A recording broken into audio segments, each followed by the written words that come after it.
So, hi guys. So I'm just reading an excerpt from a book called "A Fate Inky Blood," and the author by Danielle L. Jensen. So I'm reading this book, chapter 5, and when I finish, tell me how you guys liked it, and please subscribe to my channels. Help me reach 1,000 subscribers and 4,000 public views so that I could uh, I could achieve my goals. So those are my goals. Please help me to subscribe, and thank you again.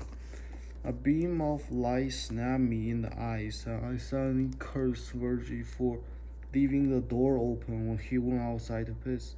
Groaning, I rolled away from the light and froze as my cheek brushed over fur of unfamiliar texture. Memory slammed into me.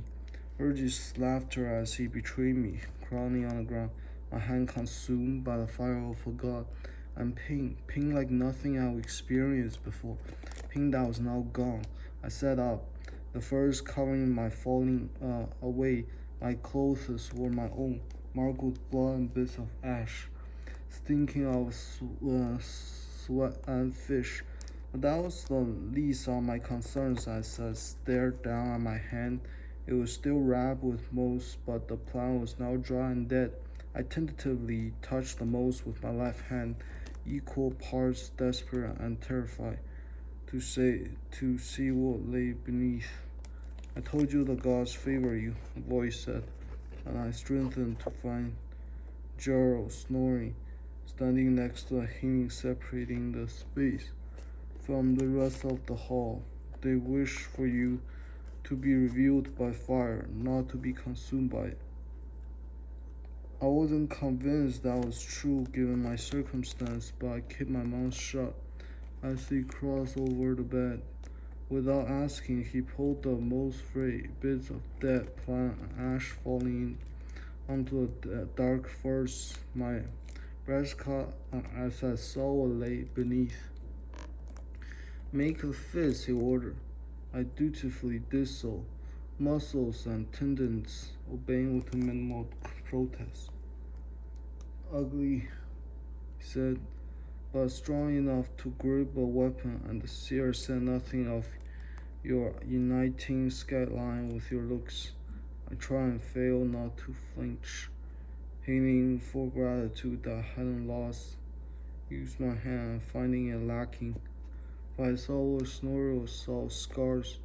The skin was twisted and stretched, in some places pink, in others completely white. Turning it over revealed that leaves magic had replaced the skin.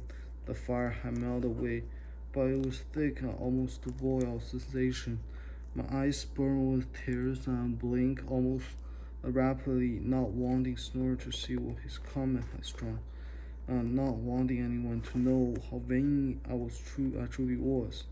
Snorri retreated from the room and returned with a shield painted bright yellow and red. Get up. He held out the heavy wooden circle. Prove that you can call him's magic where your life is on the line. The floor was cold beneath my bare feet as I slid off the bed. I accepted the shield, the muscles on my left arm straining to support it. If I can, if I can't, Snorri eyed me silently. Failure always has a price, Pharaoh, but it isn't always paid by the one who fails. Prickle of fear scattered down my back. With scar injured, my family was the mercy of Snorri's men. Swallowing hard, I hefted the shield and squared my shoulders. Please, I suddenly prayed. Please don't abandon me now. Goddess, now I parted my lips and invoke her name. Him, a familiar silver glow strike out my fingertips on my left hand, covering the shield, rendering it almost weightless. It illustrated the room, casting shadow of Snorri's smelly face. Tentatively, he reached out to touch the shield, then trailed his finger over the smooth surface of the magic. I wish he flung him back as he had bejeweled. I wish it would launch him with such violence as to shatter his body, but it did not. You'll be a force to be reckoned with on the battlefield, he breathed. Dawn has already begun her composition, and with her song, word of our strings will spread like wildfire. Someone will swear oaths to me. How I demanded, how does my ability to protect myself in battle make such a huge difference? His eyes flared bright, because the seer told me it was so, which means the gods have seen it, had seen me being used like a tool, and that sat poorly with me. How can you be certain? Sure, mean you. His face darkened, and I instantly regret running my mouth. I was always saying the first things that came to my mind, despite having suffered consequence of doing so time to time. And again, because the seer spoke the prophecy to Storm, not anyone else, you idiot girl. Yelva stepped around the Haney coming toward us. Disregard her ignorance, my love. She's the daughter of a farmer, wife of the fishmonger. This is probably the first time he's been more than a few miles from the hole her mother burst her in. Every one of those things was true, but I still bristled with the implication that made me ignorant or stupid. My parents had taught me the history of people and the story of the god, but more than that, they taught me what I needed to survive. Opened my mouth to demand if she could claim as much, but before I could, Yava said, once you are wet, Snorri will control your fate because he will control you, which is why the wedding will be today. Today, but I snored my dismay even as I watched Snorri's jaw tighten. We should wait for a fresh state so as to ensure the union is plus, he said. Yola huffed out the loud breath. I read someone else stealing her. You must claim her, husband. All the Scala must know that the shield maiden is yours, as though I were a cow or a pig. Or worse, a bird more.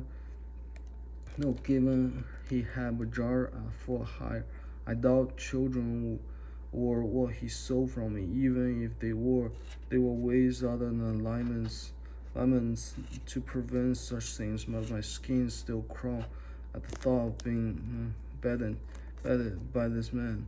Grow your teeth and beard, I silently ordered myself. It's not though you're some maid who has never been bedded. You endure Virgie, you can endure Snorri as well. I had to because my family depended on it. Snorri exhaled a long breath, his gaze fixed on his wife. This union is a slap to your face, my love.